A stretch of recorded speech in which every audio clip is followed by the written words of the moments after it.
मत्ती उसका 6 अध्याय उसका 9 पद से लेकर के 15 पद तक। अतः तुम इस प्रकार प्रार्थना करना है, हे हमारे पिता तू जो स्वर्ग में है, तेरा नाम पवित्र माना जाए, तेरा राज आए, तेरी इच्छा जैसे स्वर्ग में पूरी होती है वैसे ही पृथ्वी पर भी पूरी हो। हमारी भर की रोटी आज हमें दे, और जैसे हमने अपने अपराधियों को क्षमा किया है वैसे ही तू भी हमारे अपराधों को क्षमा कर, और हमें परीक्षा में ना ला परंतु बुराई से बचा, क्योंकि राज और पराक्रम और महिमा सदा तेरे ही हैं। आमीन। यदि तुम मनुष्यों के अपराध क्षमा करोगे तो तुम्हारा स्वर्गीय पिता भी तुम्हें क्षमा करेगा, परंतु यदि तुम मनुष्यों को क्षमा ना करोगे तो तुम्हारा पिता भी तुम्हारे अपराध क्षमा नहीं करेगा। परमेश्वर पवित्र आत्मा, परमेश्वर पिता, परमेश्वर पुत्र, प्रभु जी हमारी सहायता करिए आपके वचन को समझने के लिए। परमेश्वर पिता हमारी आंखों को खोलिए, अपने पवित्र आत्मा के द्वारा प्रकाशन का दान दीजिए, हमारी आत्मिक आंखों को प्रज्वलित करिए। प्रभु जी हमें यीशु मसीह को दिखाइए, हमारे पापों को उजागर करिए, पश्चाताप करने की क्षमता दीजिए, इच्छा दीजिए, मनसा दीजिए और बदलने की इच्छा शक्ति दीजिए, ताकि हमारे यीशु मसीह के जैसे बनने के द्वारा परमेश्वर पिता आपको महिमा मिले, आप ऊंचे पे उठाए जा सके। प्रभु जी आप बढ़े हम घटे, हर एक बात में प्रभु जी आप ही को महिमा मिले। यीशु मसीह के नाम से मांगते हैं, आमीन। तो पहाड़ी उपदेश में हम लोग यहाँ पे 6 अध्याय में हम लोगों ने देखा 3 बातें हैं जो व्यक्तिगत ईश्वर भक्ति को प्रदर्शित करती थी उस समय यहूदी पृष्ठभूमि में, यीशु मसीह के समय में, जो अभी भी है। जो लोग प्रभु के लोग हैं, जो परमेश्वर के राज में प्रवेश कर चुके हैं, यीशु मसीह जो कि दाऊद के नाई, डेविडिक किंग है, मत्ती के अनुसार दाऊद के भांति, दाऊद के वंश का वो जो राजा है, वो अपने राज का उद्घोषणा कर रहा है, उद्घाटन कर रहा है। उसमें कुछ लोग प्रवेश कर चुके हैं, जो उसके लोग हैं, उस पर भरोसा करने के द्वारा, और जो लोग उसके राज में प्रवेश कर चुके हैं, जो उसके शिष्य हैं, सच्चे शिष्य हैं, उनको कुछ रीतियों से उनको कुछ रीति विधियां हैं, उनके जीवन में कुछ बातें दिखाई देनी चाहिए, किस आधार से, किस तरह से उनको जीना है, उसके बारे में यीशु मसीह वर्णन करते हुए 3 बातें उनके जीवन में जो ईश्वर भक्ति की बातें दिखाई देंगी। एक है दान देना, दूसरा है प्रार्थना करना, तीसरा उपवास करना। बड़ी व्यवहारिक कार्य हैं, धार्मिकता के कार्य, जो एक विश्वासी के जीवन में, एक उस व्यक्ति के जीवन में जो परमेश्वर के राज में प्रवेश कर चुका है, परमेश्वर के राज्य के जो शिष्य हैं, उनके जीवन में ये 3 बातें दिखाई देनी चाहिए। दान देना गरीबों को, दूसरों को जो कलीसिया में, कलीसिया के बाहर हैं, उनके इर्द गिर्द उन पर दया दिखाते हुए, करुणा दिखाते हुए, व्यवहारिक तौर से उनकी आर्थिक, भौतिक, शारीरिक सहायता करना, लेकिन दिखाने के लिए लोगों को नहीं, परमेश्वर की दया में होकर के व्यक्तियों को प्रसन्न करने के लिए, क्योंकि प्रभु जी ने हम पे दया की है, प्रभु जी ने हम पे कृपा की, इसलिए हम दूसरों पे कृपा और दूसरों पे दया दिखाएंगे। और साथ ही साथ प्रार्थना में जीवन व्यतीत करना, सामाजिक तौर से, सामुदायिक तौर से, कलीसियाई तौर से जब सब लोग मिलते हैं, और व्यक्तिगत तौर से। लेकिन यहाँ भी लोगों को दिखाने के लिए नहीं, लेकिन वो जो पिता हमारा एकांत में, जो हम अकेले हैं, हमको देखता है, जो सर्व उपस्थित परमेश्वर है, उसको प्रसन्न करने के लिए, क्योंकि वो हमारा पिता है, क्योंकि हमारा उससे संबंध है, उसकी प्रशंसा करने के लिए, उस पर भरोसा करते हुए प्रार्थना करना है। और फिर एक और बात है जो 16 पद से लेकर के 18 पद में उपवास की बात है, जो हम आगे चल के देखेंगे। लेकिन आज का जो खंड है 9 पद से लेकर 15 पद, जो कि जाना पहचाना खंड है, बहुत ही मसीह समाज, मसीह समुदाय में, संपूर्ण दुनिया में बहुत ही जाना पहचाना पद है। और अगर आप किसी भी पूर्व स्थापित बड़ी कलीसिया में जाएंगे तो वहाँ पे परिवार में प्रार्थनाएं करेंगे लोग, चर्च में लगातार नियमित तौर से, ये हमारे हे अब्बा की प्रार्थना या हे हमारे पिता की प्रार्थना वो नियमित तौर से करते हैं। क्योंकि हम लोगों ने पिछली बार देखा था हम कैसे प्रार्थना नहीं करना या क्यों प्रार्थना नहीं करना हमको बताया था। हमारा गलत प्रार्थना करने की मनसा या गलत उद्देश्य हमें दिखाए गए थे, यीशु मसीह दिखाया था। गलत रीतियां, गलत तौर तरीके प्रार्थना करने के लिए। लोग प्रार्थना कर तो रहे हैं लेकिन दिखाने के लिए कर रहे हैं, लोगों को प्रभावित करने के लिए कर रहे हैं, लोगों के सामने अपनी धार्मिकता प्रदर्शित करने के लिए कर रहे हैं, या फिर परमेश्वर को वो नियंत्रित करने के लिए कोशिश कर रहे हैं, या तो परमेश्वर को अपने कार्य करवाने के लिए प्रार्थना करें। और दोनों बातों के लिए प्रभु यीशु मसीह ने कहा तुम पाखंडियों के समान मत होना, जो कि यहूदी पृष्ठभूमि के शास्त्री और फरीसी लोग हैं, उनके जैसे ना होना जो दिखाने के लिए करते हैं, ना ही अन्य जातियों के समान, गैर विश्वासियों के समान होना, जो नहीं जानते, खाली बड़बड़ाते हैं, फर्जी के शब्द, उल्टे सीधे शब्द, बहुत ज्यादा शब्दों की बहुतायत पे विश्वास करते हैं कि अगर हम बहुत ज्यादा उपयोग करेंगे शब्दों को तो प्रभु जी हमारी सुन रहे हैं। तो प्रभु जी कह रहे हैं इन दोनों तरीकों के अनुसार तुम प्रार्थना मत करना। पिछली बार हमने देखा था। लेकिन आज का जो खंड है ये संदर्भ में context context context context is the key, हम बार बार से कहते हैं संदर्भ ही कुंजी है। तो 9वें पद से लेकर के 15 पद में यीशु मसीह हमको बताने किस तरह से और कैसी प्रार्थनाएं विश्वासियों को करना चाहिए।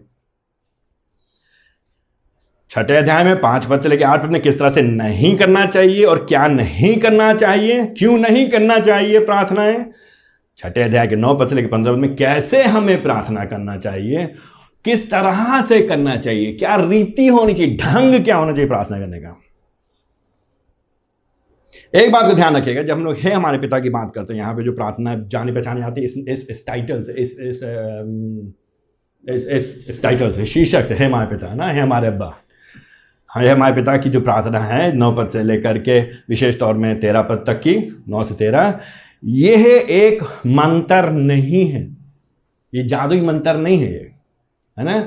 कई बार मसीह लोगों ने जो बात यीशु मसीह ने कहा है कि तुम दोहराओ नहीं अर्थहीन बातें, है ना, लोग सोचते हैं ज्यादा बोलेंगे तो सुनी जाएगी, वही कर रहे हैं लोग आजकल कई कलीसियाओं में, कई समाज में, कई लोगों में, कई विश्वासी लोग सोचते हैं हर बार अगर हम याली प्रार्थना करेंगे तो जो प्रार्थना की गई उसको बल मिलेगा। फाइनली क्या कि जो भी हमने प्रार्थना की उसके एंड में अगर ये वाली हमने जोड़ दिया तो जो प्रार्थना हमने अभी तक की उस बात की प्रार्थना बिल्कुल पक्की हो। क्यों? क्योंकि तो प्रभु की प्रार्थना है ना, लॉर्ड्स प्रेयर है, प्रभु की प्रार्थना है। प्रभु की प्रार्थना जो है हमको दोहरानी चाहिए। नहीं, यहां पे इसकी ये बिल्कुल विपरीत हो जाएगी जो यीशु मसीह कह रहे हैं बात। ये मंत्र नहीं है। मसीह लोग अंधविश्वासी नहीं है, सुपरस्टिशियस नहीं है। हम लोग अंधविश्वास भरोसा नहीं करते। कोई बात कहने से, कोई निशान लगाने से, बाइबल सर के नीचे रखने से, या घर बना रहे घर की नींव में बाइबल डाल देने से, या दरवाजे पे क्रूस बना देने से, या घर के अंदर पद लिख देने से, या फ्रिज के ऊपर पद लगा देने से, क्रूस लगा देने से कुछ बचेगा या बढ़िया होगा नहीं। ये सब अंधविश्वास की बातें हैं। बाइबल के पद, बाइबल के चिन्ह अंदर हृदय में भीतर लगने चाहिए, भीतर। हम लोग नहीं तो हम में और गैर विश्वासी में फर्क नहीं। तो ये खाली मंत्र नहीं, कुछ लोग होते हैं, कुछ बाबा लोग होते हैं, क्या करते हैं वो लोग बुलाते हैं मंत्र बताने के लिए। तो वो मंत्र होता है, एक विशेष मंत्र होता है। हर एक गुरु जी का एक मंत्र हर एक शिष्य के लिए अलग होता है, और वह मंत्र जिस दिन उस शिष्य ने किसी दूसरे शिष्य को बता दिया क्या मंत्र था, तो वो मंत्र की ताकत बेकार हो जाती है। और मजे की बात है, कई बार कुछ समय के बाद लोगों से जब कहेंगे कि मत करो तो लोग वो करेंगे। तो कई बार क्या होता है, लोग जाकर के आपस में बात करने लगते हैं मंत्र की। बाद में पता सबको वही मंत्र मिला है। ठीक है, तो हम ये उस तरह का मंत्र नहीं है। इस बात को ध्यान रखिए, ये मंत्र नहीं है, ये अंधविश्वास नहीं है। नहीं तो 6ठा अध्याय उसके 7वें पद से विपरीत बात हो जाएगी। लेकिन ये एक नमूना है, ये एक उदाहरण है, ये एक दिशा हमको दिखा रही है। यह हमारे लिए एक उत्साह है किस तरह की प्रार्थनाएं मसीहों को करना चाहिए, विश्वासियों को करना चाहिए, सच्चे शिष्यों को किस तरह की प्रार्थना करनी चाहिए, उनकी मानसिकता क्या होनी चाहिए, उनकी सोच क्या होनी चाहिए, उनके हृदय में क्या चलना चाहिए जब वो प्रार्थना करने आए। आपको मालूम है ना, संसार में अधिकांश लोग किस लिए प्रार्थना करते हैं, या हम और आप प्रार्थना अधिकांशता किस लिए करते हैं? हमारा मतलब सीधा हो जाए, हमारा फायदा हो जाए, नफा मिलना चाहिए, कुछ मिलना चाहिए। मांगोगे तो तुम्हें मिलेगा, खटखटाओगे तो तुम्हारे लिए खोला जाएगा। तो उसको हमने क्या किया है, हमने फिर उसको इस तरह से जोड़ दिया है। आशा है हम लोग आगे चल के उस पद का मतलब समझेंगे क्या होगा। तो हम लोग सोचते हैं जो चाहिए वो मांगेंगे। तो प्रार्थना है जो खाली मेरी आवश्यकताओं को पूरा करने के लिए है, या जब डर लग रहा है तब प्रार्थना करेंगे, रात में सोने से पहले, या जब यात्रा में जा रहे तो प्रार्थना करेंगे, या जब एग्जाम आने वाले तो प्रार्थना करेंगे, या जब प्रमोशन होने की बारी आ रही है, या जब नौकरी खतरे में, या शादी होनी तब प्रार्थना करेंगे। केवल उन्हीं समय प्रार्थनाओं की बात हो। लेकिन प्रभु जी जो प्रार्थना कर रहे हैं, तो हमारे आपकी जो सारी सोचें हैं उनको बिल्कुल बेसिकली यीशु मसीह विस्फोट कर देते हैं। उन सारी सोच जो हमारे सोचने के ढंग है उनका। प्रभु जी हमारे सामने जो उदाहरण रख रहे हैं वो अलग उदाहरण रख रहे हैं क्यों हमको प्रार्थना करना चाहिए। एक बात सिर्फ 9 पद से लेकर 15 पद तक एक मुख्य बात, क्यों करके एक विश्वासी को प्रार्थना करना चाहिए, क्यों एक शिष्य को प्रार्थना करना चाहिए। एक सच्चा शिष्य परमेश्वर पिता से उसकी महिमा हेतु प्रार्थना करता है। एक सच्चा शिष्य परमेश्वर पिता से उसकी, प्रभु जी की, अपनी नहीं उसकी, प्रभु जी की महिमा के लिए हेतु प्रार्थना करता है। तो एक सच्चा शिष्य परमेश्वर पिता से उसकी महिमा हेतु प्रार्थना करता है। A true disciple praise to God the Father for his glory, God's glory, परमेश्वर की महिमा करें। अब ये जो वाक्य है हमको बता देता है कि यहां पे हो क्या रहा है।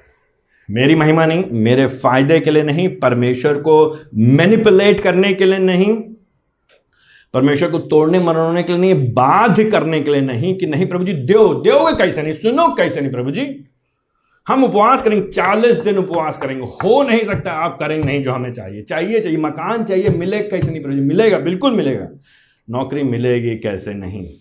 इसलिए नहीं, हम प्रभु जी को मैनिपुलेट करने के लिए, प्रभु जी एक छोटे मोटे कोई हाथ के बनाए हुए ईश्वर नहीं है, हमारे ग्रह देवता नहीं है जैसा हम चाहते हैं उस हिसाब से ऐसा नहीं, हमारे मस्तिष्क की उपज के परमेश्वर नहीं, ये जीवित परमेश्वर, सच्चे परमेश्वर, संसार के मालिक हैं, ये प्रभु जी हैं। हम जो भी प्रार्थना करेंगे, क्योंकि हम उसके वास्तविक सच्चे शिष्य, क्योंकि हमारा हृदय बदला है, क्योंकि हमारा सोच बदल गई है, दिमाग बदल गया, इसलिए जो हमारी प्रार्थना होंगी वो भी उसी की महिमा करने के लिए होंगी। So God centred prayers, God word, परमेश्वर केंद्रित प्रार्थनाएं होंगी हमारी। हमारा प्रार्थना का जीवन भी मानव केंद्रित नहीं, परमेश्वर ही केंद्रित है, परमेश्वर की महिमा के लिए, परमेश्वर के लिए, सब कुछ उसके द्वारा, उसके लिए, उसी की ओर से है।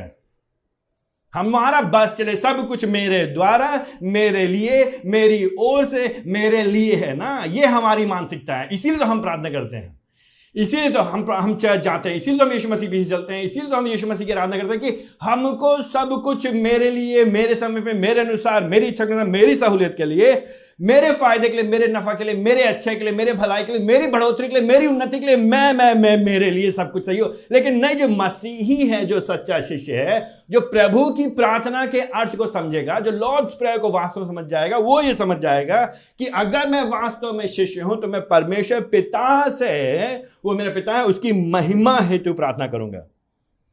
और यहां पे हम 7 बातें देखेंगे 9 पद से लेकर के 15 पद में। लेकिन इससे पहले हम देखें यहाँ पे 9वें पद का ध्यान से देखिए। यहाँ पे यीशु मसीह अपने शिष्यों को सिखाते क्या कहते हैं, तो तुम इस तरह से प्रार्थना करना, इस रीति से, इस प्रकार से, इन दिस मैनर। ये नहीं, यही प्रार्थना करना, ये नहीं करें यीशु मसीह ने कहा यही शब्दों को तुम बार बार रटोगे, रट्टू तोता की तरह एक बार सिखा दी बार बार, मालूम है नहीं हम क्या बोल रहे हैं, आंख बंद हो, सो रहे हो, आधी नींद में हो, चाहे हम नशे में भी क्यों ना हो, और ऐसा होता है अक्सर, फिर भी हम कर लेंगे ये प्रार्थना। उसकी बात नहीं हो रही, यहां पे बात हो रही है इस प्रकार की सोच समझ के, बुद्धि का उपयोग करके, हृदय के साथ, आत्मा में हो करके तुम इस प्रकार की प्रार्थना करना, ऐसी प्रार्थना करना। और प्रार्थना करने के सबसे पहले शब्द, ओ माय गुडनेस, पहले शब्द 9 पद में, हे हमारे पिता। अगर तुम्हारा संबंध नहीं है प्रभु जी से तो तुमको प्रार्थना करने की तुम्हें अनुमति है ही नहीं। ये हमारे प्रभु जी हमारे पिता, और कौन है ये हमारे पिता? तू जो स्वर्ग में है। ये बाइबल क्या कर रही है, यीशु मसीह को बार बार दिखा रहे, परमेश्वर ट्रांसेंडेंट है, सर्वपरे है, सबसे ऊपर है, ऊंचे पर विराजमान है, महान है, वो सर्वोपर है, सबसे ऊपर है, उसके जैसा कोई नहीं, उसके तुल्य कोई नहीं है, वो अलग है हमसे, सृष्टि करता है, सृष्टि से भिन्न है, अलग है, सर्वोपर है, ट्रांसेंडेंट, येट इमिनेंट, हमारे बीच में, हमारे पास में, हमारे मध्य में, हम उसके पास पहुंच सकते हैं, हमारा एक्सेस है, हम उसके पास जा सकते हैं, हम उसको पिता करके कह सकते हैं, पुकार सकते हैं, वो हमारा पिता है। अगर वो आपका पिता नहीं है तो आप उससे प्रार्थना नहीं कर सकते हैं। हमारा ये संबंध यीशु मसीह की वजह से है। यीशु मसीह जो कि परम पुत्र है, यीशु मसीह जो कि परमेश्वर की दाहिने ओर विराजमान है, जो कि परमेश्वर पिता के साथ अनंत काल पूर्व से है, जो लगभग 2000 साल पहले मनुष्य बन करके आ गया। उसने कहा जिसने मुझे देखा उसने पिता को देख लिया, परमेश्वर को देख लिया, मेरे बिना कोई भी पिता के पास नहीं आ सकता। तो हम पिता को पिता तभी अधिकार के साथ, बिना भय के साथ, निर्भयता से कहने पाएंगे जब हम यीशु मसीह को, पुत्र को जानते हैं। पुत्र की वजह से हम उसको पिता कहते हैं।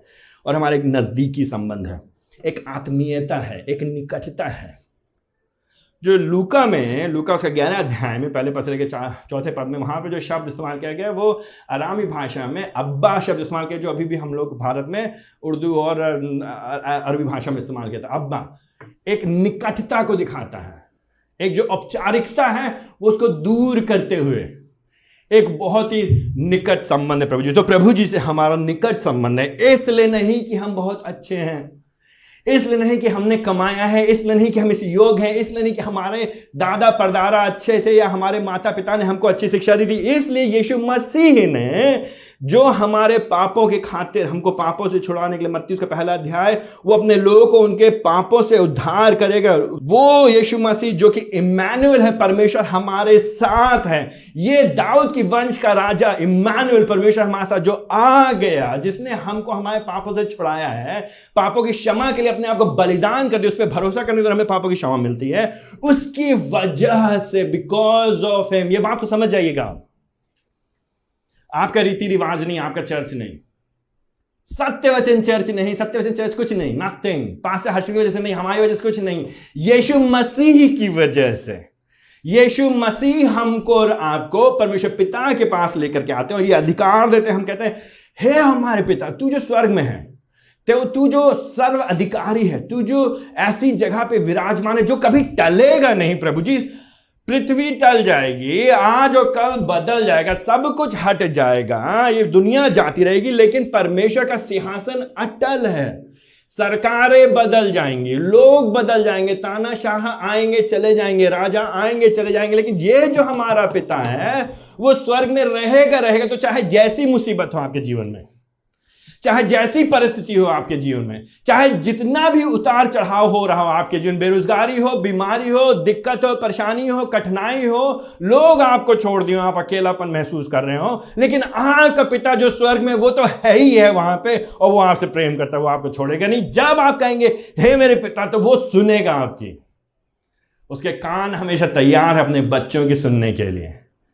हम उसके पास कभी भी जा सकते हैं, खाली दिन में 3 वक्त नहीं, जो कि उस समय यहूदी पृष्ठभूमि के अनुसार दिन में 3 वक्त प्रार्थनाएं की जाती थी, केवल मुख्य तौर से, सामूहिक तौर से। ठीक है, हम लोग के लिए खाली बंधा हुआ समय नहीं है कि इतने बजे ही प्रभु जी के पास जाएंगे, कभी भी किसी समय, क्योंकि वो हमारे पिताजी हैं। हम रात में 1 बजे, दिन में 4 बजे या सुबह के समय, जब हमारी मर्जी, हम चाहे बिस्तर पे लेटे हुए हैं, चाहे हम गाड़ी चला रहे हैं, चाहे हम खाना बना रहे हैं, चाहे हम बच्चों को पढ़ा रहे हैं, हम किसी समस्या में, दिक्कत में, हम पिताजी के पास जा सकते हैं, उनसे प्रार्थना कर सकते हैं। वो जो स्वर्ग में, वो हमारे सुनेगा ही सुनेगा। लेकिन हमसे प्रार्थना करेंगे क्या? हम क्या प्रार्थना करेंगे? यहां पे 7 अलग अलग चीजें, पहले पद में ही, 9वें पद में ध्यान दीजिए। पहली बात जो हम प्रार्थना करेंगे, हम पहली बात जो उससे कहेंगे, हम ये कहेंगे, प्रभु जी आपका नाम पवित्र माना जाए, आपका नाम पवित्र माना जाए। जो एक सच्चा विश्वासी है, जब वो प्रभु के पास आएगा, वो अपनी समस्याओं को भूल जाएगा। वो अपने समस्याओं के बड़प्पन को, कितना बड़ी है उसकी समस्याएं, उसको भूल जाएगा। उसको ये याद आएगा कि वो जिसकी उपस्थिति में है वो बड़ा है, वो महान है। हमें व्यवहारिक तौर से, हम आपको उदाहरण देते, व्यवहारिक तौर से आप अपने कंपनी में, अपने बॉस, जिस कंपनी में आप काम करते हैं, आप लोग स्कूल में पढ़ाते हैं, अपने प्रिंसिपल के सामने जब आप जाते हैं, तो आप जाके बताते हैं, सुबह आप दूध उबाले तो वो गिर गया था प्रिंसिपल साहब। आप उनको बताते हैं कि अपने कंपनी मालिक को बताते हैं कि आपके बच्चों का एग्जाम में पढ़ाई उन्होंने अच्छी तरह से किया नहीं है, एग्जाम आने वाले हैं। जब आप उनके सामने, अब हम इसको आप और एस्केलेट करते हैं, इसको और बड़ा करते हैं। ये आप यहाँ से, अगर आपको हिंदुस्तान के प्रधानमंत्री के सामने आके बैठना पड़ेगा, आप क्या बातें करेंगे सामने? क्या आप उसके सामने पहली बार मुंह खोलते ही पहला शुरू करेंगे, मेरे घर में खाना नहीं है, मेरे घर में कपड़े नहीं है, मेरे घर में समस्या बहुत है? आपके दिमाग में क्या चाहे? उस समय आप इतना उनके उपस्थिति में इतना औ में होंगे, इतना भय और आदर आपके सामने इतना होगा कि आपके उनकी उपस्थिति के बारे में सोच रहे होंगे। आई थिंक वही चीज़ प्रभु यीशु मसीह हमको और आपको स्मरण देना चाहेंगे। जब हम परमेश्वर की उपस्थिति, परमेश्वर के सामने, तो हम परमेश्वर की उपस्थिति के बारे में, जो वो है, उसका नाम पवित्र माना जाए। ऐसे मतलब क्या है? परमेश्वर का जो नाम है, और परमेश्वर है नेम एंड पर्सन, व्यक्ति और नाम को अलग नहीं किया जा सकता है। नाम दिखाता कौन है? प्रभु जी। प्रभु जी के सामर्थ्य को, प्रभु जी की उपस्थिति को, प्रभु जी के जो वो हैं उसको हमारे सामने प्रस्तुत करता है। और बाइबल में परमेश्वर ने बार बार अपने नाम को बहुत ही महत्व दिया है। परमेश्वर जो है, अब जो वो है, अपने आप को लोगों के सामने प्रकट करते हुए, और वो उस बात की चिंता करता है कि लोग जब उसके बारे में बात करते हैं, जब लोग उसके विषय में बात करते हैं, तो लोग कैसे व्यवहार करते हैं। मलाकी उसका पहला अध्याय उसके 6 पद में परमेश्वर यहोवा इजराइलियों से बात करते हुए, मलाकी जो कि आखिरी भविष्यवक्ता है पुराने नियम में, वहाँ पे बात करते हुए 6 पद में यहाँ पे आकर के यीशु परमेश्वर यहाँ पे कहता है मलाकी के द्वारा, पुत्र अपने पिता का और दास अपने स्वामी का आदर करता है। फिर यदि मैं पिता हूँ तो मेरा आदर कहाँ है? प्रभु जी हमारे पिता हैं, उसका आदर का हम उसका आदर नहीं कर रहे। वहाँ पे इजराइलियों से बात करते हुए प्रभु जी मलाकी के द्वारा कह रहे हैं इजराइलियों से। और फिर प्रभु जी कहते हैं कि यदि मैं स्वामी हूँ तो मेरा भय मानना कहाँ है? क्यों नहीं तो मेरा भय मानते हो? आप देख रहे हैं परमेश्वर की उपस्थिति में आएंगे तो उसके लिए आदर होना है, उसके लिए भय होना है। लेकिन हम और आप क्या कर रहे हैं? सेनाओं का यहोवा तुम याजकों से जो मेरे नाम को तुच्छ जानते हैं। परमेश्वर के नाम को तुच्छ जानना मतलब परमेश्वर को तिरस्कारना।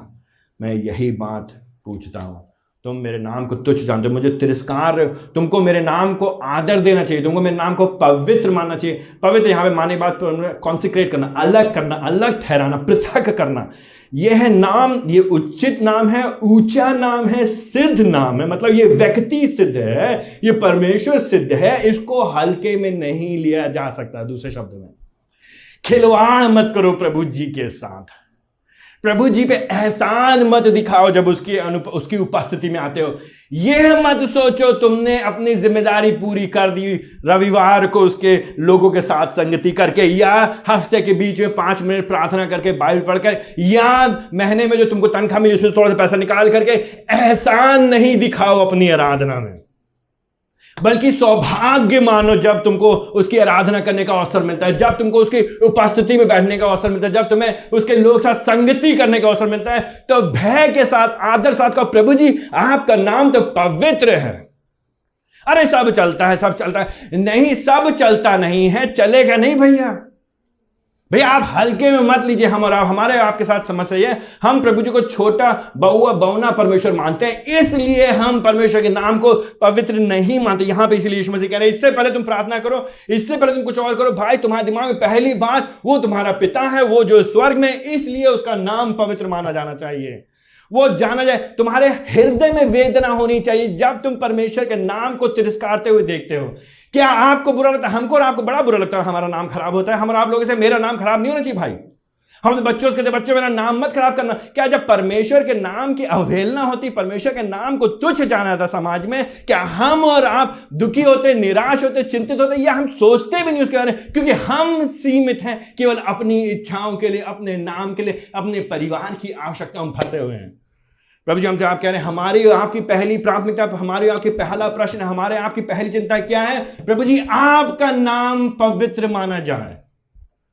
दूसरे शब्दों में आप ऊंचे पे उठाए जा सकें, आपका नाम पवित्र माना जाए। और इसीलिए दूसरी बात, दूसरी प्रार्थना, दूसरी पेटिशन, दूसरी परमेश्वर के सामने जो विनती रखता है ना, नोटिस करिएगा एक के बाद एक। ये हमारे पिता की प्रार्थना, ये प्रभु की प्रार्थना, ये हमारे खुदा की, जो हमारे यीशु मसीह की जो हमारी प्रार्थना है, वो हमको क्या सिखाती है? हम उसके नाम के लिए प्रार्थना करेंगे, उसका नाम पवित्र माना जाए, ऊंचे पे उठाया जाए, और साथ ही साथ उसका राज्य आए। मतलब क्या हो जब उसके राज्य आएगा? तो प्रभु जी का राज्य आए मतलब प्रभु जी जो राजा है, प्रभु जी जो संसार के मालिक है, सार्वभौमिक संप्रभुता उसके पास है, वो हर एक बात पे विराजमान है, वो उनके ऊपर कोई नहीं है, वो सब के ऊपर है। प्रत्येक चीजें उनके नियंत्रण में है, प्रत्येक चीजें उनके इच्छा के अनुसार होते हैं। और वह जो उनका जो राज है, यीशु मसीह ने मत्ती इस बात को लेकर के बड़ा ही इच्छुक है कि वो लोग सामने प्रकट करके यीशु मसीह परमेश्वर के राज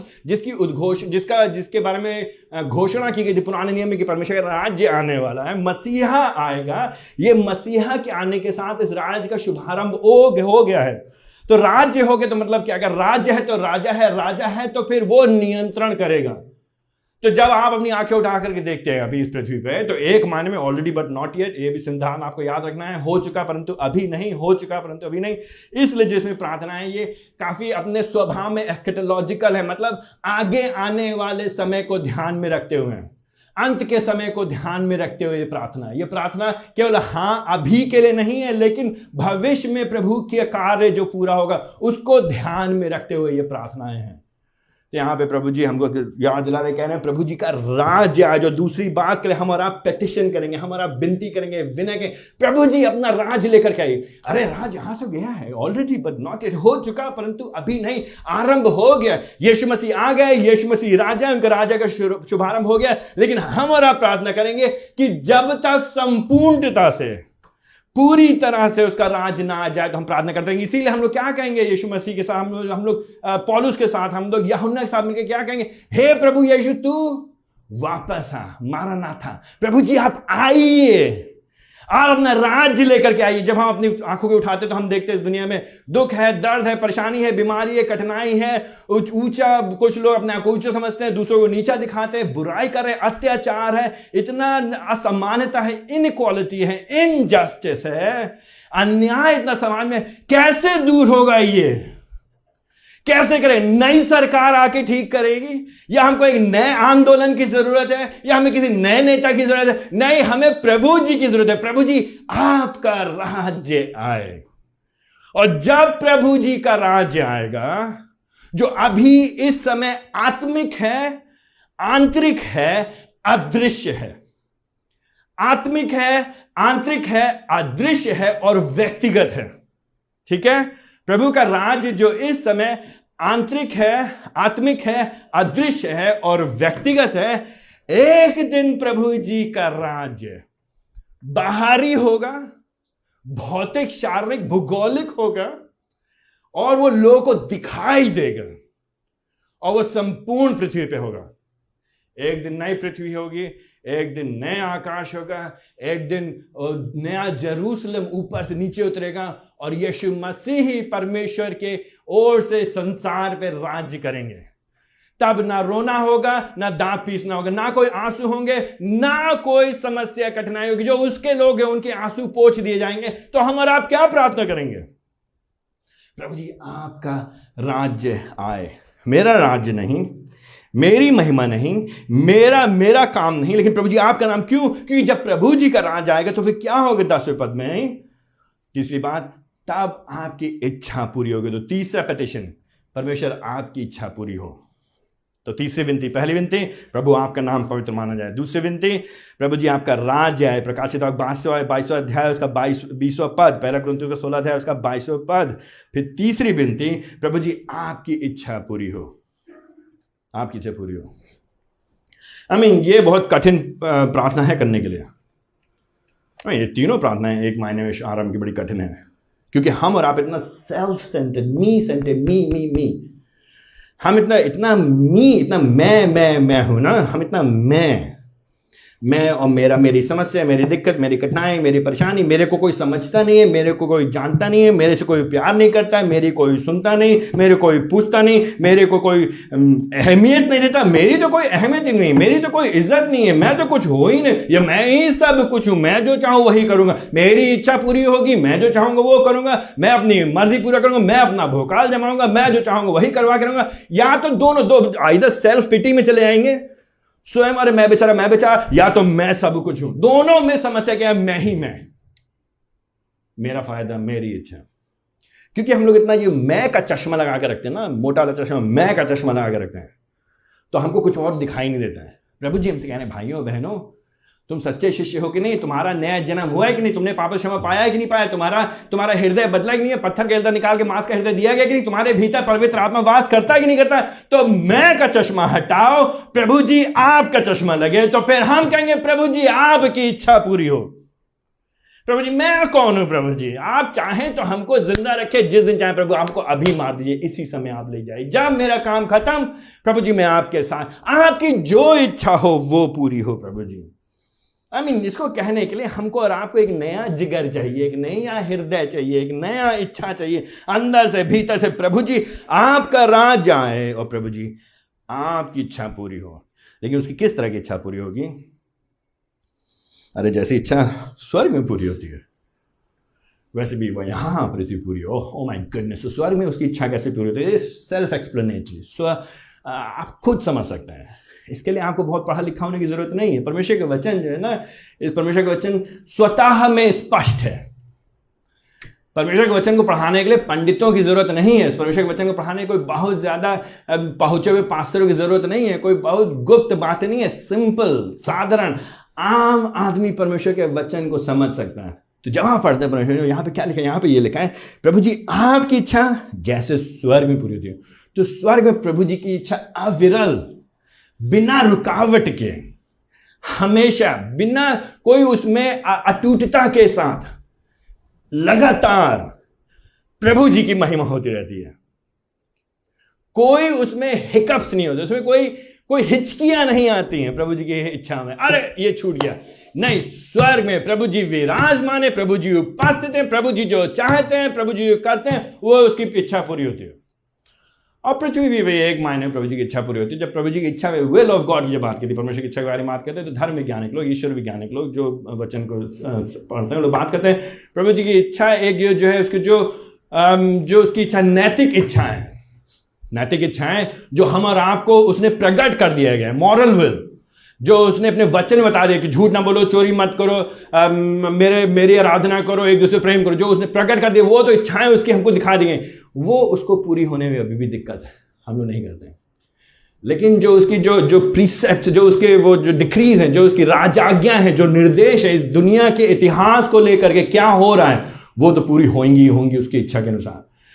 लेकिन हमें प्रार्थना करना है कि प्रभु जी खाली आपकी ये जो राजाज्ञा डिक्रीज हैं संसार के समय को लेकर के, इतिहास को लेकर, इतिहास में क्या चल रहा है, कौन क्या कर रहा है, खाली वो नहीं, लेकिन प्रभु जी आपकी इच्छा, जो नैतिक इच्छा, जो वचन के अनुसार हमारी आत्मिकता को लेकर के, हमारे उठने बैठने को, हमारे सोच को लेकर के, हमारे कार्यों को लेकर के, वो भी पूरा हो। हमको यह प्रार्थना करना है। आपने कितनी बार पिछले हफ्ते प्रार्थना की, प्रभु जी आपकी इच्छा हमारे जीवन पूरी हो। जब हम बात करते प्रभु जी आपकी इच्छा हमारे जीवन पूरी, मतलब हम लोग मानो इस तरह से कहते प्रार्थना, प्रभु जी हमको पैसा और चाहिए, लेकिन आपकी इच्छा पूरी हो प्रभु जी। ऐसे आप जानते हैं प्रभु जी हमको बड़ा मकान चाहिए, लोन के लिए अप्लाई किया है, लेकिन प्रभु जी आपकी इच्छा पूरी हो।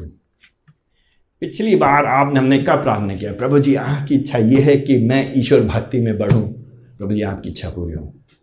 प्रभु जी आपकी इच्छा ये है कि मैं और भी अधिक यीशु मसीह के जैसा बनूं, प्रभु जी आपकी इच्छा पूरी हो। प्रभु जी आपकी इच्छा ये है कि मैं पाप को नकारूं, संसार शैतान शरीर को ना बोल करके उससे लड़ूं, शैतान का सामना करूं और उसको प्रभु जी उसके जो चलाए हुए चालों उनमें ना फंसूं। आपने कब प्रार्थना किया इसके लिए बताइए? हम और आप सिर्फ और सिर्फ अपनी भौतिक, शारीरिक, यहां की चीजों के लिए प्रार्थना करते हैं और फिर जोड़ देते हैं अगर प्रभु की इच्छा हो, उसमें भी बड़े जल्दी से लीपा पोती कर लेते हैं और बड़ा खुश रहते हैं, फरीसियों की तरह ऊपर से हम लोग चूना मार करके बात हम बहुत आत्मिक कर रहे हैं, लेकिन आखिरकार हम फंसे हुए अभी भी उसी में। प्रभु जी हमसे कह रहे नहीं, हमें प्रार्थना करना है कि प्रभु जी की इच्छा जैसे स्वर्ग में पूरी होती है, जहां पे वो विराजमान है, जहां पे उसका राज्य है, वैसे ही एक दिन हमारे जीवन में अभी प्रभु जी धीरे धीरे कर रहे हैं। प्रभु जी अपने लोगों में सामूहिक तौर से अपनी कलीसिया में कर रहे हैं। एक दिन प्रभु जी की इच्छा हम सब के जीवन में पूरी होगी। एक दिन हर एक घुटना झुकेगा, हर एक जीव अंगीकार करेगी कि वो प्रभु है, हर एक जीव अंगीकार करेगी। अभी आप खुशी से कर लें, या तो एक दिन प्रभु जी करवाएंगे ही करवाएंगे और हम खुशी से उस दिन कर रहे होंगे, लेकिन उस दिन हमारी स्थिति, हम उसको हे पिता करके नहीं बोल रहे होंगे, हे मालिक, हे प्रभु जी हम पे दया करो। तो प्रभु जी हमसे यहाँ पे तीन बातों को, यहाँ पे जो पहली जो तीन बातें, तीन पेटिशंस हैं 10वें पद में जो हमारे लिए गए, 9वें पद में और 9वें पद के अंत में और 10वें पद में, तेरा नाम पवित्र माना जाए, तेरा राज आए, तेरी इच्छा पूरी जाए। ये तीनों बातें जो हैं हमको परमेश्वर के प्रभुत्व के बारे में बताते हैं, उसके लॉर्डशिप के बारे में, उसकी प्रभुता को दर्शाते हैं, उसके पराक्रम को दिखाते हैं, उसके सामर्थ्य को दिखाते हैं। शुरुआत, आरंभ यहां से हो रही है। प्रभु जी सिंहासन पे हैं, प्रभु जी नियंत्रण में हैं, प्रभु जी मालिक हैं, इसलिए हम उससे प्रार्थना इसी तरह से करेंगे। आम आदमी समझ के नहीं प्रार्थना करेंगे उससे, हम उसको हल्के में नहीं लेंगे। हाय हम पर हाथ पर। जब तुम समझ जाओगे प्रभु जी के प्रभुत्व को, उसकी संप्रभुता को, है ना, उसके लॉर्डशिप को, उसके साम्राज्य को, when you and I understand it, जब हम समझ गए, जब आरंभ हमारा सही होगा, तब हम प्रार्थना करेंगे। चौथी बात मांगेंगे 11 पद में, अपने लिए। I mean then we think. तो अभी तक जो हम बात कर रहे हैं, हम कह रहे प्रभु जी, यहां पे जो भाषा का इस्तेमाल किया गया है, और ये करेंगे प्रभु जी करेंगे, डिवाइन पैसिव्स का इस्तेमाल किया गया है। ईश्वरीय करने वाला वो है, कारक वो है, वो राज लेकर के आएगा, वो पवित्र कराएगा अपने नाम को, वो अपनी इच्छा को पूरी करवाएगा। करना हमको, लेकिन उसके द्वारा होगी ताकि उसको महिमा मिलेगी। लेकिन 11 पद में हमसे कहा जा रहा है कि प्रभु जी हमारी आवश्यकता को पूरी करिए। 11 पद में चौथी बात हमसे कही जा रही है, हमारी आधारभूत आवश्यकता को पूरी करिए। नाउ नोटिस दिस, 11 पद में यहां पे हमसे कहा जाए हमारे दिन भर की रोटी, जो आज की, अभी की, इस समय की, अभी की। नाउ रिटायरमेंट के बाद की बात नहीं हो रही है, हमारे बच्चों के बच्चों के बच्चों की बच्चों की 10 पुरखों की बात नहीं हो रही है। हमारे आज भर की, दिन भर की रोटी, जो वही जो स्टेपल, जो आधारभूत उनका जो डाइट है, जो भोजन है, जैसे हमारे हिसाब से आज के खाली दाल चावल, आज का हमको दाल चावल दे दिए प्रभु जी, भात, आज का भात और दाल हमको दीजिए, बस आज के लिए काफी है प्रभु जी, बस सिर्फ आज की हमारी जरूरत पूरी हो जाए सिर्फ प्रभु जी। Do you see that? प्रभु जी आप महान हैं, आप साम्राज्य पे हैं, आप ऊंचे पे उठाए जाते हैं, आप मालिक हैं, आपके जैसा कोई नहीं। अरे प्रभु जी थोड़ा सा दे दो, बस उतना काफी है, पेट भर जाए काफी है प्रभु जी। आई मीन ये बात जो यीशु मसीह यहाँ पे सिखा रहे हैं, ये कोई नई बात प्रभु जी यहाँ पे नहीं सिखा रहे।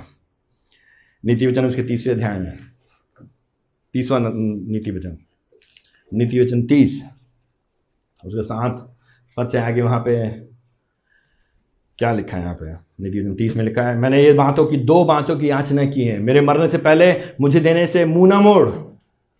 8वें पद में धोखा झूठ मुझ दोनों को मुझसे दूर रख, मुझे ना तो धन ना निर्धनता दे, प्रतिदिन की रोटी मुझे खिलाया कर, बस प्रतिदिन। प्रभु जी बस काफी है, प्रतिदिन की रोटी मुझे खिलाए। कहीं ऐसा ना हो कि मैं तृप्त होकर के आपका इनकार करूं और फिर मैं कहूं यहोवा कौन है।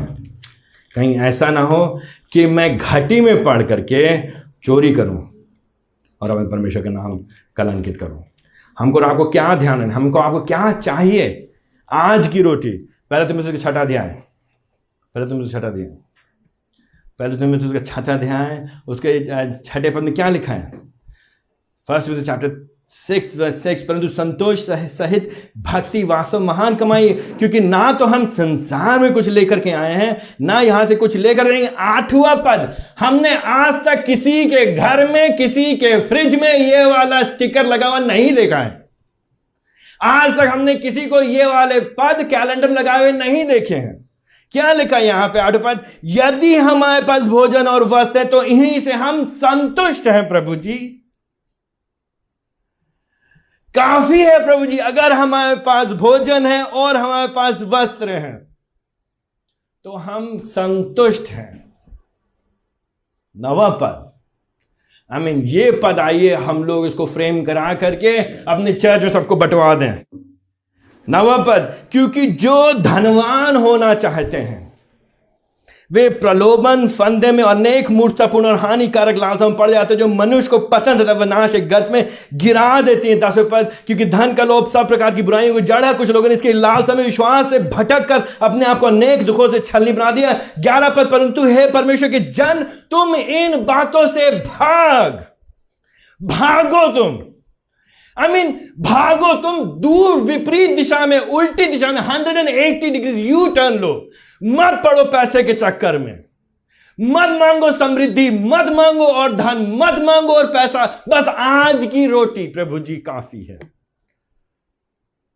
आई मीन थिंक अबाउट, सोचिए इस बात को। हमारी आपकी प्रार्थना कितनी दुष्टता से भरी हुई ना। हम कह प्रभु जी देओ, प्रभु जी देओ, और दो और दो। अरे प्रभु जी कह रहे मैंने दिया नहीं तुमको खाना, क्या मैंने तुम्हें दिया नहीं कपड़ा, क्या मैंने तुम्हें दिया नहीं स्वास्थ्य, क्या ये काफी है कि नहीं है तुम्हारे लिए? क्या मैंने अपने पुत्र को तुम्हारे लिए नहीं दे दिया? क्या मेरे पुत्र ने, जिससे मैं प्रेम करता हूं, अनंत काल से जिससे मेरा संबंध था, जिससे मैंने कभी भी, जिसको मैंने अपने बगल से अलग नहीं किया, उसको मैंने तुम्हारे लिए दे दिया। परमेश्वर ने जगत से प्रेम किया कि जो कोई उस पर विश्वास करे वो नाश ना हो परंतु अनंत जीवन पाए। हम कहते हैं अनंत जीवन क्या करेंगे हम प्रभु जी? अभी चाहिए नाम, अभी चाहिए पैसा, अभी चाहिए भोकाल, अभी चाहिए और बड़ा मकान, अभी चाहिए सब कुछ, और यहां ले जाने के फिर कहां रहोगे, क्या करोगे तुम और हम? विपरीत थिंकिंग ना, बुद्धि भ्रष्ट हो गई है। बुद्धि जब भ्रष्ट हो गई, जब अंधकार में हो गई, जब काली पड़ गई है, जब दिखाई नहीं देता है, तो हम अभी के बारे में सोचते हैं। परमेश्वर का वचन अभी के बारे में, अभी की चीज हो, लेकिन प्रभु कह रहा है अभी के लिए जितना है उसमें खुश रहो, बाद के लिए जो मैं दे रहा हूं अनंत काल का जीवन, उसमें खुश रहो। लेकिन उसको नहीं चाहिए हमें खुशी, वो नहीं, वो पसंद नहीं। हमको क्या चाहिए? यहां पे सब बटोरना है ना, यही मकान बनाना है, यही सब कुछ करना है। कौन लेके जाएगा यहां से? बच्चों के लिए छोड़ के ले जाना है, बच्चों के लिए छोड़ना है। आपको कैसे मालूम आपके बच्चे आपके बाद जीवित रहेंगे? आपको कैसे मालूम बच्चे आपके कल रहेंगे कि नहीं रहेंगे? हमारे दिन भर की रोटी आज हमें दें। ये वो परमेश्वर जिसने इजराइलियों को निर्गमन उसके 16 अध्याय में मन्ना खिलाया। फिरौन जो कि उस समय संसार का सबसे बड़ा मालिक है, उसकी बंधुआई से छुड़ाया इजराइलियों को, जो कि नंबर में कम है और जिनके पास सैन्य ताकत कुछ भी नहीं है, जो कि ऑर्डिनरी लोग हैं, आम लोग। उनको प्रभु ने अपना मन्ना उनको दिया, प्रतिदिन की आवश्यकता पूरी की। हमारे आपकी मानसिकता को बदलना पड़ेगा। If you truly want to follow Christ, अगर आप सच में मसीह के पीछे चलना, नाम की मसीहत नहीं, वास्तविक ईमानदारी की मसीहत चाहते हैं, तो one day at a time, एक दिन करके उस पर भरोसा करते हुए और उसे संतुष्टि प्राप्त करते हैं और उसमें खुशी लगे हुए। कितना लगे आप खुद सोचो ना, दिन भर आपके दिमाग में क्या चलता है? मेरे आपके दिमाग में थोड़ा सा और जोड़ लें, थोड़ा सा और जोड़ लें, थोड़ा सा और जोड़ लें, थोड़ा सा और जोड़ लें, थोड़ा सा और जोड़ लें, थोड़ा सा और जोड़ लें, और फिर कुड़ करके और कुड़ करके उसी में फंसे हुए दिन रात गिनते रहते अपने दिमाग में। अरे नहीं बढ़ेगा पैसा इतनी तेजी से, नहीं कमा पाएंगे जब तक चोरी या गड़बड़ नहीं करेंगे। है तो वही आखिरकार आपके पास, तो क्यों नहीं संतुष्टि हम और आप? प्रभु जी हमको, दूसरे शब्दों में यहाँ पे यीशु मसीह कह रहे हैं, प्रभु जी मुझको संतुष्टि दो, आप पे निर्भरता सिखाओ। प्रभु मैं आपसे प्रेम करूं कि मेरी आंखें दुनिया की ओर ना लग करके आपकी ओर लगे, और जो आप में दे रहे हैं उसके लिए हम आपको धन्यवाद दें प्रभु जी। और ना सिर्फ हम उससे अपने आज की दिन की आवश्यकता को मांगेंगे, लेकिन हम एक और बात प्रभु जी से कहेंगे। प्रभु जी से हम कहेंगे 12 पद में, प्रभु जी मेरे पापों को क्षमा करेंगे। जो एक सच्चा शिष्य है वो जानता है कि वो चाहते हुए ना चाहते, जाने में अनजाने में, प्रतिदिन उससे गलतियां होती, गुनाह होते, खता होते, पाप होते हैं। और वो कुछ since of commission and since of omission, कुछ ऐसे पाप है जो उन्हें करने चाहिए वो नहीं, जो उन्हें नहीं करना चाहिए तो उसने वो करा है, और प्रभु को उसने प्रभु के दिल को दुखाया है। कुछ बातें जो प्रभु हमसे अपेक्षा करता है कि हम करेंगे और हमने नहीं किया है, उनको नहीं करने के द्वारा हमने प्रभु का दिल दुखाया है। इन दोनों मसलों में भले हमें याद है, हम जान सकते, नहीं पहचान सकते, अपने जीवन, अपने आंखों को, अपने हृदय को नहीं टटोल सकते हैं। प्रभु जी के पास हमें जाना, प्रभु जी हमारे पापों को क्षमा कर, हम प्रभु के सामने ऐंठ के नहीं रहेंगे, तुम क्या कर लोगे मेरा। हम कई बार सोचते हैं प्रभु हम क्या जरूरत है उसे क्षमा मांगने की, क्या जरूरत है क्षमा मांगे? जरूरत मालूम क्या है?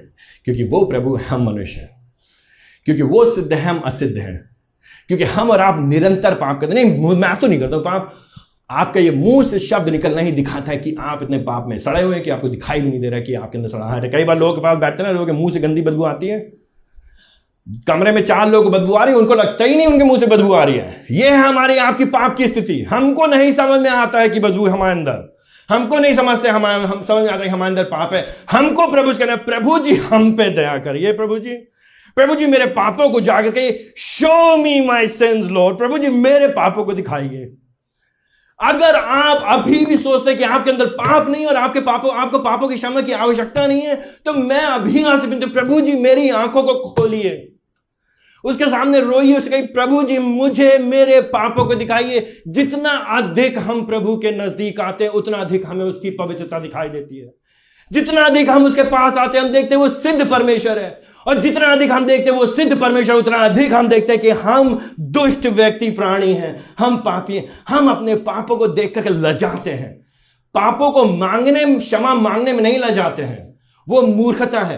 पापों से क्षमा मांगने में, शर्म आने में मर्दानगी नहीं है, वो ओछापन है, वो छिछलापन है, वो संसार के लिए जीना है, वो शैतान के हाथों में फंसना है। लेकिन हम अपने पापों को देख करके प्रभु से कहते, प्रभु जी मेरे पापों को क्षमा करिए। जो पाप मुझे समझ में आ रहे, जो पाप मुझे नहीं भी समझ में आ रहे, प्रभु जी मुझ पे दया करिए, प्रभु जी मुझे माफ करिए। दूसरों के पापों को नहीं गिनते हम और आपके पास समस्या यह है, हम और आप इतना बड़ा माइक्रोस्कोप लेकर के चलते हैं, दूसरों के पापों को लगातार ढूंढते रहते हैं, अपने पापों को हमें देखना है। यहां पे हे प्रभु जी मेरे पापों को क्षमा करिए। जो यहां पे जो भाषा का इस्तेमाल किया जा रहा है, कई बार लोग सोचते हैं कि हमें क्षमा मांगना है ताकि हमारे पापों को क्षमा किया जाए। यहां पे ट्रांजैक्शन चल रहा है, यहां पे कोई लेन देन चल रहा है। तो हल्के से जब आप जल्दी में पढ़ेंगे तो ऐसा प्रतीत होता सतही तौर पे, लेकिन यहां पे जो आत्मा है, जो भावना है, जो कहने का प्रयास कर रहे हैं जो लेखक, जो प्रभु जी हमसे कहना मांग रहे हैं कि भैया प्रभु जी ने तुम्हारे अंदर काम किया कि नहीं किया, वो तुम्हारे पिताजी हैं कि नहीं तुम्हारे पिताजी, उन्होंने तुम्हारे पापों को क्षमा किया है कि नहीं किया, उन्होंने तुमको नया जीवन दिया है कि नहीं दिया है, तो वो तुम्हारे पापों को क्षमा करते हैं। जब भी तुम उसके पास आते हो तो क्यों नहीं तुम दूसरों के पापों को क्षमा करोगे, और जितनी बार तुम उसके पास आते हो स्मरण करो कि दूसरों ने जो तुम्हारे लिए पाप किया उनको तुम क्षमा करो, उनको भूल जाओ, अपने संबंधों को एक दूसरे के साथ सुधारते हो। 14 पद से लेकर 15 पद में इस बात को और अधिक बढ़ा करके हमको बताया गया। 14 से 15 पद में व्यक्तिगत आपसी संबंधों में घूम फिर करके मसीहत खाली परमेश्वर के साथ नहीं है, ऊपर से नीचे ये वर्टिकल हमारा संबंध नहीं है, लेकिन हॉरिजॉन्टल एक दूसरे के साथ हमारा संबंध है।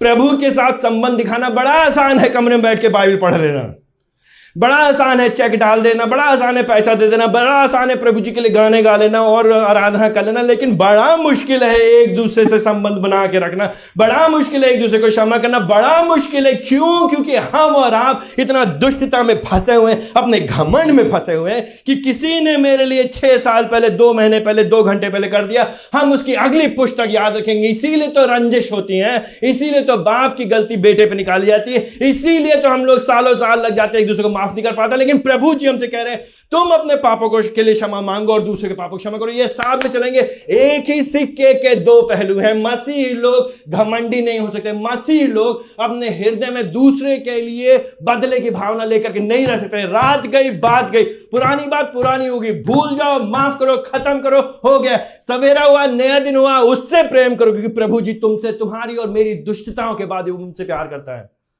I mean, think about this. सोचो, यीशु मसीह ने, परमेश्वर ने हमारे कितने पापों को क्षमा किया है? प्रभु जी ने मेरे कितने पापों को क्षमा किया है? अगर मैं लेजर बनाना शुरू करूंगा तो मेरा जीवन बीत जाएगा, भर नहीं पाएंगे हम। मेरे कितने पापों को प्रभु जी ने क्षमा किया?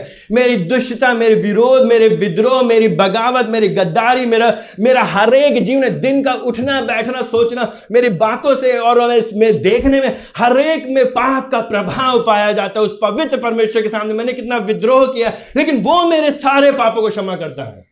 वो कुछ भी हिसाब नहीं रखता, वो माफ कर। तो हम और आप कौन होते हैं? माफ नहीं करेंगे हम, चाहे जो हो जाए,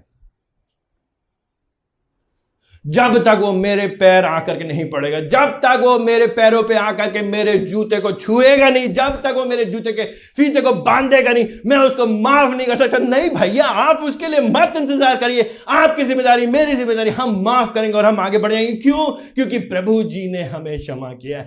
सिंपल एज दैट, खत्म। आप बाकी हिसाब प्रभु जी उससे लेंगे, आपको बीच में पढ़ने की जरूरत नहीं है। पहले 3 पेटिशन, पहली 3 विनतियां प्रभु जी के प्रभुत्व को दिखाती हैं, तो बाकी की 4 जो पेटिशन हैं, जो विनतियां हैं, वो प्रभु जी की दया को हमारे जीवन में दिखाते हैं, प्रभु जी की आशीषों को दिखाते हैं। वो हमारी भौतिक आवश्यकताओं को पूरा करता है 11 पद में, 4थी बात, 5वीं बात 12 पद में, वो हमारे पापों को क्षमा करता है।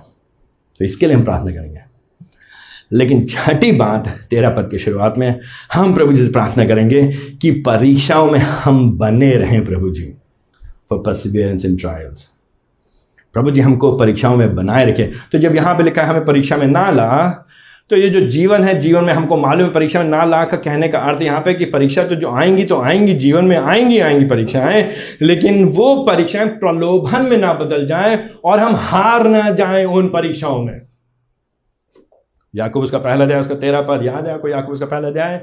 परमेश्वर जो है मन वो लोगों को प्रलोभित नहीं करता है ना, परमेश्वर प्रलोभित होता है। तो जो शब्द यहाँ पे परीक्षा और प्रलोभन है, यूनानी भाषा में एक ही शब्द है। वही शब्द परीक्षा के लिए भी इस्तेमाल किया गया, वही परीक्षा प्रलोभन के लिए भी इस्तेमाल किया गया। तो परीक्षा सकारात्मक है, अच्छी चीज है।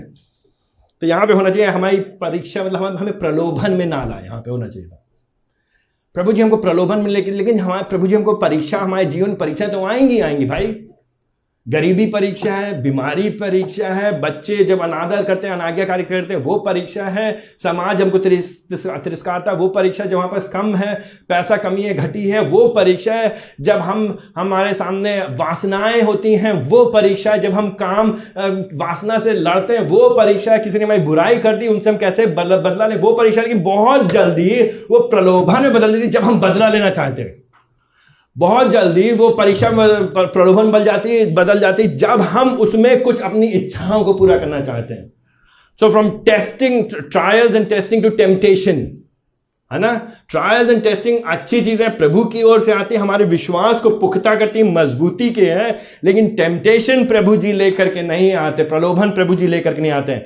टेम्पटेशन हम खुद की वासनाओं में पड़ करके करते हैं, खुद की इच्छाओं में, खुद की अभिलाषाओं में। स्वयं मैं, सबसे बड़ा हमारा आपका दुश्मन मैं। इस बात को प्लीज आप याद रखिए ना, मैं ही मेरा सबसे बड़ा दुश्मन। मैं जिस दिन अपने पर जीत पाऊंगा उसी दिन तो मैं प्रभु के जैसा बन पाऊंगा, लेकिन उसके लिए मैं को मानना पड़ेगा। लेकिन ये मेरा मैं है जो मुझको बार बार परीक्षाओं में प्रलोभन की ओर ले आता है और पराजित करता है। प्रभु जी नहीं करते। तो इसलिए प्रभु जी कह रहे हैं, प्रभु जी से प्रार्थना करो, प्रभु जी मुझको प्रलोभन में ना ला, परीक्षा प्रलोभन में ना बदले, मुझे छोड़ मत दीजिए प्रभु जी। मैं बना रहूं, मैं लगा रहूं, मैं विजय प्राप्त कर सकूं, मेरा विश्वास पुख्ता किया जाए, पक्का किया जाए, मेरा विश्वास विजय होकर के दिखाई दे कि ये इसका विश्वास पक्का है।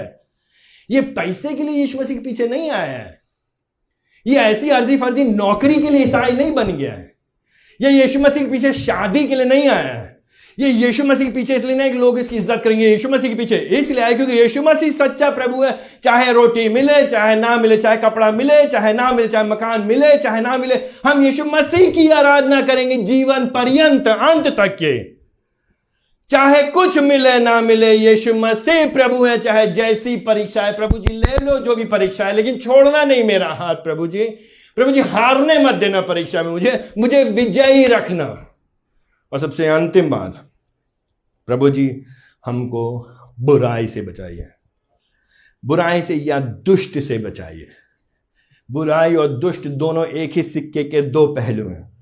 दुष्ट मतलब शैतान, जो इसका बाप है, जिसका पिता है, जो बुराई की जड़ है, संसार, शैतान और शरीर। ये जो जो जो जो he is the Prince of the air, ये इस पृथ्वी का राजकुमार है, जो इस आकाश का राजकुमार है, जो सारी ताकतों के ऊपर, आत्मिक ताकतों को अपने कब्जे में करके रखा है, शैतानी ताकतों को, और उनको उपयोग करता है प्रभु के लोगों को भड़काने के लिए। थिंक इसके बारे में सोचिए ना, जो सब बातें हम कर रहे हैं, अभी यहाँ पे कर रहे हैं, 90% लोग बाहर से क्या बकवास करेंगे लोग, दिमाग खराब हो गया तुम्हारी, क्या बात, मन करने बातें कर रहे हैं, क्या बातें हो रही हैं। बुराई में ना लेकर बुराई से बचा। कौन सी बुराई? खाली ये नहीं हम बुरा ना बोले, बुरा ना देखो, बुरा ना सोचो, खाली उसके बाद नहीं, वो तो उसका एक इम्प्लीकेशन है, उसका एक लागू करना आशय निकलता है। उससे बढ़ करके ये जो शैतान जो हमको फंसाना चाहता है अपने चंगुल में, शैतान का मुख्य एम क्या है? टेल मी वन एम, एक लक्ष्य। दुष्ट का क्या एक लक्ष्य है? यीशु मसीह से दूर रखो, खत्म बात, एंड ऑफ स्टोरी। शैतान का एक लक्ष्य है, वो हमको और आपको प्रभु यीशु मसीह से दूर रखना चाहता है। वो पैसे में फंसा देगा, चाहे वो रोटी में फंसा देगा, चाहे कपड़े में फंसा देगा, या किसी वासना में, शारीरिक वासना में फंसा देगा, या व्यसन में, किसी लत में फंसा देगा, किसी एडिक्शन में फंसा देगा, किसी बुराई कुछ ना कुछ में फंसा देगा हमको। बस वो ये चाहता है कि हम और आप यीशु मसीह से दूर रहें, यीशु मसीह के जैसा ना बने, यीशु मसीह की आराधना आके करें तो आराधना केवल अपनी करें, जिए तो सिर्फ अपने लिए जिए, जिए तो अपने घर वालों के लिए जिए, जिए तो अपने देश के लिए जिए, अपने समाज के लिए जिए, प्रभु यीशु मसीह के लिए ना जिए। वो तो यही चाहता है, शैतान की यही एक नियति है। इसलिए प्रभु जी अंत कर रहे, क्या कर रहे हैं? अंत में जो मुख्य बात है, जो क्रिस्टेंडो एक सबसे चरम उत्कर्ष बात, प्रभु जी कह रहे भाई बच के रहो, तुम भैया बच के रहो। खाली संसार तुम्हारा दुश्मन नहीं, खाली शैतान, खाली शरीर तुम्हारा दुश्मन नहीं, लेकिन शैतान वो जो वास्तविक जन है, जो दुष्टता की जड़ है, जो बुराई की जड़ है, जो तुम्हारे हृदय में काम करता है, तुम्हारे आसपास लोग काम करता है, वो तुमको गिराना चाहता है। प्रभु जी कह रहे हैं, प्रभु जी आप ही की ताकत से हम लड़ने पाएंगे। तो हम इसलिए हम वो गाना नहीं गाते कि शैतान मेरे पैरों के नीचे है।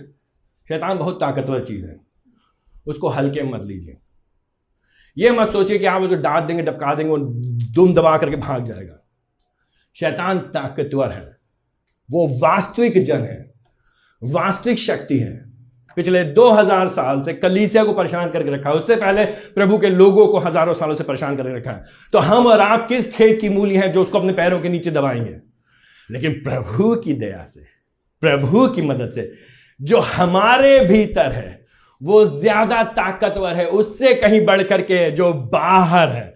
प्रभु जी की दया से, पवित्र आत्मा की दया से जो मेरे भीतर वास करता है, उस पर भरोसा रखते हुए प्रभु जी हमसे कहते हैं शैतान का सामना करो तो वो तुमसे भागेगा, अपने घमंड पर नहीं, प्रभु भरोसे। हम और आप क्या प्रार्थना करें? प्रभु से कहें, प्रभु जी हमको परीक्षा मत लेकर के आइए, लेकिन सबसे अंतिम बात, प्रभु जी हमको दुष्टता से, बुराई से बचाइए। ये आखिर ये 4 बातें जबकि देने वाला, करवाने वाला प्रभु जी हैं इन सारी बातों का। तो हमें प्रभु जी से क्या करना, हमको और आपको एक महीने में ये सारी बातों से हमको अंतिम छुटकारा कब मिलेगा? ये फुलफिलमेंट, इसका परिपूर्णता, एस्केटोलॉजिकल फुलफिलमेंट कब होगा? अंत में, जब यीशु मसीह वापस आ जाएंगे।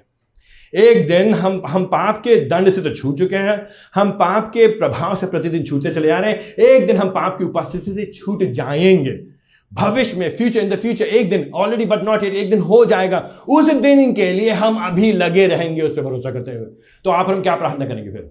आपकी हमारी प्रार्थना है, क्या हमारी आपकी प्रार्थना है इसको रिफ्लेक्ट करती हैं, प्रतिबिंबित करती हैं? या सुबह उठते हैं क्या प्रार्थना करते हैं हम और आप? नहीं, शर्म आती कि नहीं आती जब हम लोग परमेश्वर वचन पढ़ते? तो जब हम अपने आप को जांचते, जब मैं अपना अवलोकन करता, तो मैं पाता हूं कि मेरी प्रार्थनाएं कितनी खोखली हैं। मैं पाता हूं कि मैं कितना अधूरा हूं।